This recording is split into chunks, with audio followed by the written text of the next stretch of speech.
अनि शक्ति पनि यस्तो शक्ति तिमीहरू मेरो गवाही हुनेछ। पहिलो यरुशलेममा अचम्मको गवाही, साधारण तरिकाले होइन, तपाईको जीवन मेरो जीवन अर्कै हुनेछ। अनि त्यस्तै पनि भयो। अनि पर्खिनु, पवित्र आत्मा आएपछि शक्ति पाउनेछ। अनि पहिलो यरुशलेममा त्यहाँनिर यहुदियामा सामरिया र साधारण मान्छे पवित्र आत्माले चलाएर पृथ्वीको अन्तसम्म चलाउन सक्नुहुन्छ। आमेन, प्रेज द लर्ड। अनि त्यो पर्खिनु भन्ने कुरा। अनि त्यसको बादमा तपाईँले मैले महत्त्वपूर्ण कुराहरू बताइरहेको छु, why we need holy spirit. अनि पहिलाको अगाडिको शिक्षामा हामीले पवित्र आत्मा पुरानो नियममा सेलेक्टेड मान्छेमाथि भनिन्थ्यो।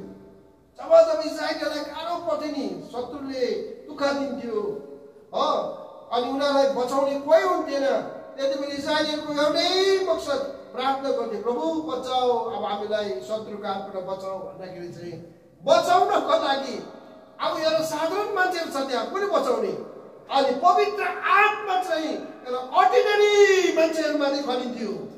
अनि त्यो व्यक्तिहरू हामीलाई अस्तिको पाठमा हेर्दै ओत्निएलमाथि, एउटा साधारण मान्छे ओत्निएलमाथि जब पवित्र आत्मा आएपछि ओत्निएलले अगुवा भएर चाहिँ न्यायकर्ता भएर चाहिँ इजरायललाई अगाडि बढाएर शत्रुलाई मारेको छ अनि इजरायलीलाई शान्ति दिएको छ। ओत्निएलको जीवनभरि 40 वर्ष इजरायलले शान्ति पाए। आमेन।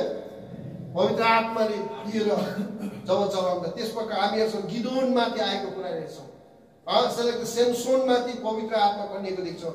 पुरानो नियममा चाहिँ तपाईँले के देख्छौँ भने पवित्र आत्मा एकदम सेलेक्टेड मान्छेहरू मात्र आएर उहाँको उपस्थिति कुराहरू हामी देख्न पाउँछौँ। तर नयाँ नियममा आएपछि चाहिँ अब यो चाहिँ प्रभु येशू ख्रीष्टको समयको बादमा चाहिँ यो युग चाहिँ पवित्र आत्माको युग। हामी त खास गरी नि हामी त यति साह्रो आशिषित समयमा छौँ। हामी actually we are very blessed people. हामी यति साह्रो आशिषित मान्छे हो। हामी चाहिँ पवित्र आत्माको युगमा छौँ। हामी खाली तयार भएपछि उहाँले हामीलाई भर्न थालिहाल्नुहुन्छ। तृषित भएपछि उहाँले हामीलाई हाम्रो तृष्णा मेटाउन थालिहाल्नुहुन्छ।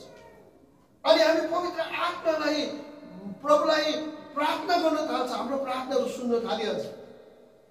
तर आज जति सक्दो यो युगको मान्छेलाई चाहिँ दुष्टले रोक्नुपर्छ। कि दुष्टलाई थाहा छ यिनीहरूले चाहिँ 1 इन्चदेखि मात्रै पवित्र आत्माको टाढा छ।